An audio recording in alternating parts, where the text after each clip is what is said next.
Local ಎಕ್ಸ್‌ಪ್ರೆಸ್‌ಗೆ ಮತ್ತೊಮ್ಮೆ ಸ್ವಾಗತ. ಮುಂದಿನ ಸಿಎಂ ಯಾರು? ಭಿನ್ನ ಬಣಗಳಲ್ಲಿ ಬಿರುಸಿನ ಚಟುವಟಿಕೆ, ಶೆಟ್ಟರ್ ಪರ ಹೆಚ್ಚಿದ ಲಾಬಿ.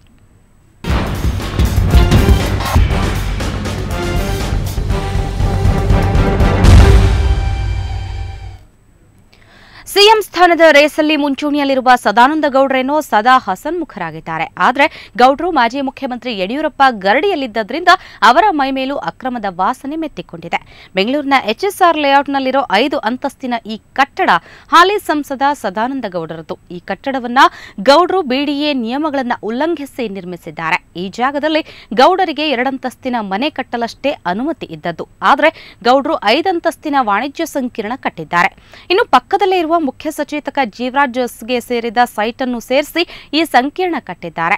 ನಿಯಮದ ಪ್ರಕಾರ 2 ಸೈಟ್ ಅನ್ನು ಲೀಸ್ ಅವಧಿಗೂ ಮುನ್ನ ಸಂಯೋಜಿಸಲು ಅಸಾಧ್ಯ. ಆದರೆ ಬಿಡಿಎ ಇದಕ್ಕೆ ಅನುಮತಿ ನಿರಾಕರಿಸಿದೆ. ಗೌಡರ 2 ನಿವೇಶನಗಳನ್ನು ಸಂಯೋಜಿಸಿ ಕಟ್ಟಡ ನಿರ್ಮಿಸಿದ್ದಾರೆ. ಇವಿಷ್ಟು ಮಾಹಿತಿಯನ್ನು ಆರ್ಟಿಎ ಕಾರ್ಯಕರ್ತ ಶಿವಕುಮಾರ್ ಹೊರತೆಗೆದಿದ್ದಾರೆ.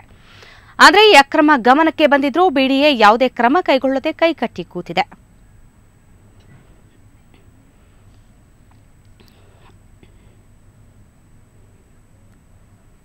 ಈ ಬಗ್ಗೆ ಮತ್ತಷ್ಟು ಮಾಹಿತಿ ನೀಡಲು ನಮ್ಮ ಪ್ರತಿನಿಧಿ ಮಸೂದ್ ನಮ್ಮ ಜೊತೆ ನೇರ ಸಂಪರ್ಕದಲ್ಲಿದ್ದಾರೆ. ಮಸೂದ್, ಒಂದು ಅರ್ಥದಲ್ಲಿ ಹೇಳೋದಾದ್ರೆ ಅಕ್ರಮದ ಆರೋಪಗಳಿಂದಲೇ ಸಿಎಂ ಯಡಿಯೂರಪ್ಪ ಆಗಿದ್ದಂಥವರು ಮಾಜಿ ಸಿಎಂ ಆಗಿದ್ದಾರೆ. ಈಗ ಮುಂದಿನ ರೇಸ್ನಲ್ಲಿರುವಂಥವರು ಸದಾನಂದ ಗೌಡರು, ಇವರ ಮೇಲೆ ಯಾವ ರೀತಿ ಆರೋಪಗಳು ಕೇಳಿ ಬಂದಿದೆ?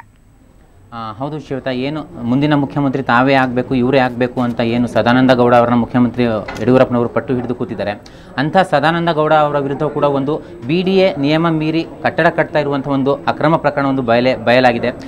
ಇದರ ಕಥೆ ಇಷ್ಟೇ, ಏನು ಅಂತಂದರೆ ಎಸ್.ಎಂ. ಕೃಷ್ಣ ಅವ್ರ ಪೀರಿಯಡ್ನಲ್ಲಿ ಇವರು ಬಿಡಿಎಯಿಂದ ಒಂದು ಅರ್ಜಿ ಹಾಕಿರ್ತಾರೆ, ಒಂದು ನಿವೇಶನ ಬೇಕು ಅಂತ. ಅದು ಕುಮಾರಸ್ವಾಮಿ ಅವ್ರ ಪೀರಿಯಡ್ನಲ್ಲಿ ಇವರಿಗೆ ಮಂಜೂರಾಗಿರುತ್ತೆ. ಮುಖ್ಯವಾಗಿ ಇಲ್ಲಿ ಈ ರೀತಿ ಮಂಜೂರಾಗಿರುವಂಥ ನಿವೇಶನದಲ್ಲಿ ಬಿಡಿಎಯ 4 ನಿಯಮಗಳನ್ನು ಉಲ್ಲಂಘನೆ ಮಾಡಿ ಸದಾನಂದ ಗೌಡ ಅವರು ವಾಣಿಜ್ಯ ಕಟ್ಟಡ ನಿರ್ಮಾಣ ಮಾಡ್ತಾ ಇದ್ದಾರೆ. ಏನು ಅಂತಂದರೆ, ಮೊದಲನೇದಾಗಿ ಇಲ್ಲಿ ಮನೆ ಕಟ್ತೀವಿ ಅನ್ನುವಂಥ ಮನವಿಯನ್ನು ಇಟ್ಕೊಂಡು ಇವರು ನಿವೇಶನ ಮಂಜೂರು ಮಾಡ್ಕೊಂಡಿರ್ತಾರೆ. ಆದರೆ ಇಲ್ಲಿ ಕಟ್ತಾ ಇರುವಂಥದ್ದು ಮನೆ ಅಲ್ಲ, ಬದಲಾಗಿ ವಾಣಿಜ್ಯ ಸಂಕೀರ್ಣ. ಅದು ವಾಣಿಜ್ಯ ಸಂಕೀರ್ಣವೇ ಅಂತ ಇವತ್ತು ಈಗಾಗಲೇ ಈ ದೃಶ್ಯಗಳನ್ನು ನೋಡ್ತಾ ಇರ್ಬೋದು.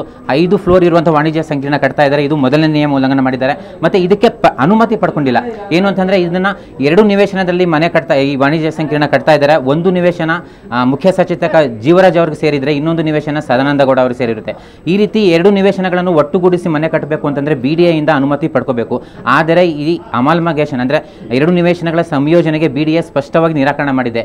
ಬಿಡಿಎ ನಿರಾಕರಣೆ ಮಾಡಿದರೂ ಕೂಡ ಬಿಡಿಎ ಇದರಿಂದ ನಿರಾಕರಣೆ ಮಾಡಿದರೂ ಕೂಡ ಅವರು ಕಟ್ಟಡ ಕಟ್ತಾ ಇದ್ದಾರೆ. ಇದು 2ನೇ ನಿಯಮ ಉಲ್ಲಂಘನೆ ಮಾಡಿದ್ದಾರೆ. ಇನ್ನೊಂದು ಏನು ಅಂತಂದರೆ, ಭೂ ಪರಿವರ್ತನೆ ಆಗಬೇಕು. ಏನು ಅಂತಂದರೆ, ಈ ರೀತಿ ಭೂಮಿ 2 ನಿವೇಶನಗಳ ಸಂಯೋಜನೆ ಮಾಡಬೇಕು ಅಂತಂದರೆ 2 ನಿವೇಶನಗಳು ಒಬ್ಬರದೇ ಹೆಸರಲ್ಲಿರಬೇಕು. ಆದರೆ ಇಲ್ಲಿ 2 ವ್ಯಕ್ತಿಗಳ ಹೆಸರಲ್ಲಿರುವಂಥ ನಿವೇಶನವನ್ನು ಅಮಾಲ್ಗಮೇಷನ್ ಮಾಡಿ ಕಟ್ಟಡ ಕಟ್ತಾ ಇದ್ದಾರೆ. ಒಟ್ಟು 3-4 ನಿಯಮಗಳನ್ನ ಹೀಗೆ ಉಲ್ಲಂಘನೆ ಮಾಡಿ ಸದಾನಂದ ಗೌಡ ಅವರು HSR ಲೇಔಟ್ನಲ್ಲಿ ವಾಣಿಜ್ಯ ಸಂಕೀರ್ಣ ಕಟ್ತಾ ಇದ್ದಾರೆ. ಈ ಬಗ್ಗೆ ಸಾಕಷ್ಟು ಕ್ರಮಗಳನ್ನ ಬಿಡಿಎ ಕೈಗೊಳ್ಬೋದು. ಆದರೂ ಕೂಡ ಯಾವುದೇ ಕ್ರಮ ಕೈಗೊಳ್ಳದೆ ಸುಮ್ಮನೆ ಕೂತಿದೆ ಅಂತ ಹೇಳ್ಬೋದು. ಈಗಾಗಲೇ ಏನು ಸಂಭಾವ್ಯ ಮುಖ್ಯಮಂತ್ರಿ ಅಂತ ಗುರುತಿಸಿಕೊಂಡಿದ್ದಾರೆ ಸದಾನಂದ ಗೌಡ ಅವರು. ಇದ್ರ ಬಗ್ಗೆ ಈ ಪ್ರಕರಣ ಏನು ಹೊಸದಾಗಿ ಬಯಲಾಗಿದೆ, ಇದ್ರ ಬಗ್ಗೆ ಅವರು ಯಾವುದೇ ರೀತಿ ಪ್ರತಿಕ್ರಿಯೆ ನೀಡಿಲ್ಲ. ಬದಲಾಗಿ ಮುಖ್ಯ ಸಚೇತಕರಾಗಿರುವಂತಹ ಜೀವರಾಜ್ ಅವರು ಇದರ ಬಗ್ಗೆ ಪ್ರತಿಕ್ರಿಯೆ ನೀಡಿದ್ದಾರೆ. ಅವರು ಹೇಳುವ ಪ್ರಕಾರ ಏನು ಅಂತಂದರೆ, ನಾವು ಯಾವುದೇ ರೀತಿ ಬಿಡಿಎ ನಿಯಮಗಳನ್ನ ಉಲ್ಲಂಘನೆ ಮಾಡಿಲ್ಲ ಅನ್ನುವಂಥದ್ದು ಹೇಳಿದ್ದಾರೆ. ಆದರೆ ಬಿಡಿಎ ನಿಯಮ ಉಲ್ಲಂಘನೆ ಮಾಡಿದ್ದಾರೆ ಅನ್ನೋದಕ್ಕೆ ಸಾಕಷ್ಟು ಎಲ್ಲ ದಾಖಲೆಗಳು ಸುವರ್ಣ ನ್ಯೂಸ್ಗೆ ಲಭ್ಯ ಆಗಿದೆ. ಈಗಾಗಲೇ ನಾನು ಕೈನಲ್ಲಿ ಹಿಡ್ಕೊಂಡಿರೋದು ಕೂಡ ಇದ್ರ ಪ್ರಕರಣಕ್ಕೆ ಸಂಬಂಧಪಟ್ಟಂತೆ ದಾಖಲಾತಿಗಳು. ಶ್ವೇತಾ, ಜೀವರಾಜ್ ಅವರು ಹೇಳೋ ಹಾಗೆ ಅವರು ಎಲ್ಲ ನಿಯಮಗಳನ್ನ ಉಲ್ಲಂಘನೆ ಮಾಡಿದ್ದಾರೆ ಅನ್ನೋದಕ್ಕೆ ಸಾಕ್ಷಿ ನಮ್ಮ ಹತ್ರ ಇದೆ. Shweta, thank you Masood. ಎಲ್ಲ ಮಾಹಿತಿಗಾಗಿ. ಸಿಎಂ ರೇಸ್ನ ಮುಂಚೂಣಿಯಲ್ಲಿರುವ ಸದಾನಂದ ಗೌಡರ ಮೇಲೆ ಅಕ್ರಮದ ಆರೋಪ ಕೇಳಿಬಂದಿದೆ. HSR ಲೇಔಟ್ನಲ್ಲಿ ನಿಯಮ ಉಲ್ಲಂಘಿಸಿ ಕಟ್ಟಡ ನಿರ್ಮಿಸಿದ್ದಾರೆ ಅನ್ನುವಂಥ ಆರೋಪ ಈಗ ಕೇಳಿಬಂದಿದೆ. ಇದೀಗ ಬಂದ ಸುದ್ದಿ.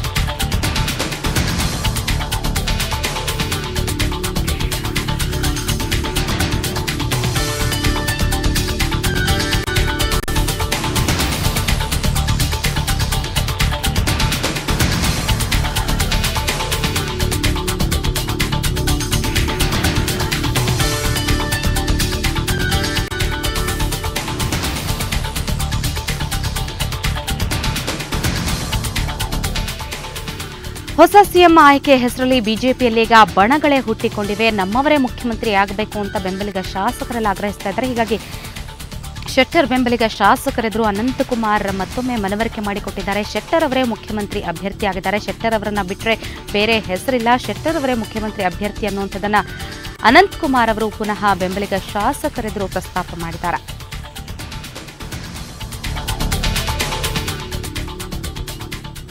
ಈ ಬಗ್ಗೆ ಮತ್ತಷ್ಟು ಮಾಹಿತಿ ಪಡೆಯೋಣ ನಮ್ಮ ಪ್ರತಿನಿಧಿ ಜಯಪ್ರಕಾಶ್ ಶೆಟ್ಟಿ ಅವರಿಂದ. ಜಯಪ್ರಕಾಶ್, ಈ ಬಣಗಳ ನಡುವೆ ಈ ನಮ್ಮವರು ಮುಖ್ಯಮಂತ್ರಿ ಆಗಬೇಕು ಅಂತ ಆಗ್ರಹಗಳೇನು ಕೇಳಿ ಬರ್ತಾ ಇದೆ, ಈಗ ಶೆಟ್ಟರ್ ಬೆಂಬಲಿಗ ಶಾಸಕರ ಜೊತೆ ಅನಂತಕುಮಾರ್ ಏನ್ ಮಾತಾಡ್ತಿದ್ದಾರೆ? ಈಗಾಗಲೇ ಇವತ್ತು ಬೆಳಿಗ್ಗೆನೆ ಇಂಥ ಒಂದು ನಿರ್ಧಾರಕ್ಕೆ ಬರಲಾಗಿತ್ತು. ಏನು ಅಂತಂದ್ರೆ ಶೆಟ್ಟರ್ ಬಣ, ಈಶ್ವರಪ್ಪ ಬಣ, ಇದರಲ್ಲಿ ಸಾಕಷ್ಟು ಹೆಚ್ಚಿನ ಒಂದು ಮುಖ್ಯಮಂತ್ರಿ ಅಭ್ಯರ್ಥಿಗಳ ಹೆಸರು ಕೇಳಿ ಬರ್ತಾ ಇತ್ತು. ಅದು ಅನಂತಕುಮಾರ್ ಆಗಿರ್ಬೋದು, ಈಶ್ವರಪ್ಪನವರಾಗಿರ್ಬೋದು, ಅಶೋಕ್ ಆಗಿರ್ಬೋದು, ಜಗದೀಶ್ ಶೆಟ್ಟರ್ ಆಗಿರ್ಬೋದು. ಆ ಒಂದು ಟೀಮ್ಗೆ ಅಂದ್ರೆ ಆ ಒಂದು ಗ್ರೂಪ್ಗೆ ಅದೇ ದೊಡ್ಡ ಒಂದು ಮುಳುವಾಗಿತ್ತು. ಅಂದ್ರೆ ಓರ್ವ ಅಭ್ಯರ್ಥಿಯನ್ನ ಅವರು ಮುಂದೆ ಮಾಡಬೇಕಾಗಿತ್ತು. ಸೊ ಹಾಗಾಗಿ ಇವತ್ತು ಬೆಳಿಗ್ಗೆ ಕೂಡ ಅನಂತಕುಮಾರ್ ಅವರ ನೇತೃತ್ವದಲ್ಲಿ ನಡೆದಂತಹ ಸಭೆಯಲ್ಲಿ ಯಾರು ಕೂಡ ಮುಖ್ಯಮಂತ್ರಿ ರೇಸ್ಗೆ ಹೆಸರನ್ನು ಹಾಕಬಾರದು, ಕೇವಲ ಜಗದೀಶ್ ಶೆಟ್ಟರ್ ಮಾತ್ರ ಮುಖ್ಯಮಂತ್ರಿ ಅಭ್ಯರ್ಥಿ ಬಣದಿಂದ ಅನ್ನುವಂತಹ ಸೂಚನೆ. ಅದಾದ ನಂತರ 60ಕ್ಕಿಂತಲೂ ಹೆಚ್ಚು ಶಾಸಕರ ಜೊತೆ ಒಂದು ಸಮಾಲೋಚನೆ ಕೂಡ ನಡೆಸಲಾಯಿತು. ಅಂದ್ರೆ ಇವತ್ತು ರಾತ್ರಿ ಬರುವಂತಹ ವರಿಷ್ಠರ ಮುಂದೆ ಯಾವ ರೀತಿ ಅದನ್ನ ಪ್ರೆಸೆಂಟ್ ಮಾಡಬೇಕು ಅನ್ನುವಂಥದ್ದು, ಯಾಕೆ ನಮ್ಮ ಪಾಳ್ಯಕ್ಕೆ ಮುಖ್ಯಮಂತ್ರಿ ಪಟ್ಟ ಕೊಡಬೇಕು ಅನ್ನುವಂಥದ್ದು.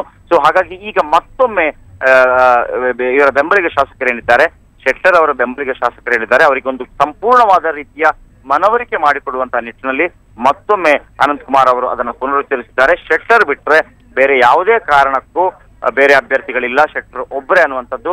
ಅನಂತಕುಮಾರ್ ಇರ್ಬೋದು, ಈಶ್ವರಪ್ಪ ಇರ್ಬೋದು, ಅಥವಾ ಅಶೋಕ್ ಇರ್ಬೋದು, ಎಲ್ಲರೂ ಕೂಡ ಹಿಂದೆ ಸರಿದಿದ್ದಾರೆ ಅನ್ನುವಂಥದ್ದು. ಹಾಗಾಗಿ ಆ ರೀತಿ ಒಂದು ಕ್ಲಿಯರ್ ಕಟ್ ಮನವರಿಕೆ ಮಾಡಿಕೊಡುವ ಮೂಲಕ ಇಡೀ ಒಂದು ಬಣದಲ್ಲಿ ಒಂದು ಒಗ್ಗಟ್ಟು ತರುವಂತಹ ಪ್ರಯತ್ನ. ಆ ಮೂಲಕ ಈಗ ರಾಜನಾಥ್ ಸಿಂಗ್ ಹಾಗೂ ಅರುಣ್ ಜೇಟ್ಲಿ ಬಂದಾಗ ಅವರ ಮುಂದೆ ಯಾವ ರೀತಿ ಅದನ್ನ ಪ್ರೆಸೆಂಟ್ ಮಾಡಬೇಕು, ಯಾಕೆ ಜಗದೀಶ್ ಶೆಟ್ಟರ್ ಅವರನ್ನೇ ಮುಖ್ಯಮಂತ್ರಿ ಮಾಡಬೇಕು ಅನ್ನುವಂತ ವಿಚಾರಕ್ಕೆ ಸಂಬಂಧಪಟ್ಟ ಹಾಗೆ ಕೆಲವು ಚರ್ಚೆಗಳು ನಡೀತಾ ಇದೆ.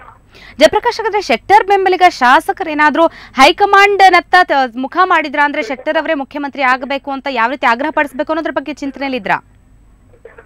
ಖಂಡಿತವಾಗ್ಲು ಈಗ ಬಹಳ ದೊಡ್ಡ ಒಂದು ಲಿಂಗಾಯತ ಸಮುದಾಯ ಬಿಜೆಪಿಗೆ ಬಹಳ ದೊಡ್ಡ ಒಂದು ಸಪೋರ್ಟ್ ಅನ್ನ ಮಾಡ್ತಾ ಇದೆ. ಹಾಗೇನೆ ಇಲ್ಲಿ ಒಂದು ವಿಷಯವನ್ನ ಗಮನಿಸಬೇಕು. ಜಗದೀಶ್ ಶೆಟ್ಟರ್ ಅವರು ಪಂಚಮಸಾಲಿ ಲಿಂಗಾಯತ ಸಮುದಾಯಕ್ಕೆ ಸೇರಿದವರು. ಪಂಚಮಸಾಲಿ ಲಿಂಗಾಯತ ಸಮುದಾಯ ಏನಿದೆ, ಇಡೀ ಲಿಂಗಾಯತ ಸಮುದಾಯಗಳಲ್ಲಿ ಅತಿ ಹೆಚ್ಚು ಸಂಖ್ಯೆಯಲ್ಲಿದ್ದಾರೆ. ಮೋರ್ ದೆನ್ ನಿಯರ್ಲಿ ಒಂದು 80 ಲಕ್ಷದಷ್ಟು ಅವರು ಜನರಿದ್ದಾರೆ. ಅದಾದ ನಂತರ ಬರುವಂತಹ ಅಂದ್ರೆ ಬಣಜಿಗ ಇರ್ಬೋದು ಅಥವಾ ಒಟ್ಟಿಗ ಇರ್ಬೋದು, ಸಿಎಂ ಅಂದ್ರೆ ಯಡಿಯೂರಪ್ಪ ಆಗಿರುವಂತಹ ಸಮುದಾಯ ಇರ್ಬೋದು, ಬೇರೆ ಬೇರೆ ಅದು. ಓಕೆ ಜಯಪ್ರಕಾಶ್, ಧನ್ಯವಾದ ಎಲ್ಲ ಮಾಹಿತಿಗಾಗಿ.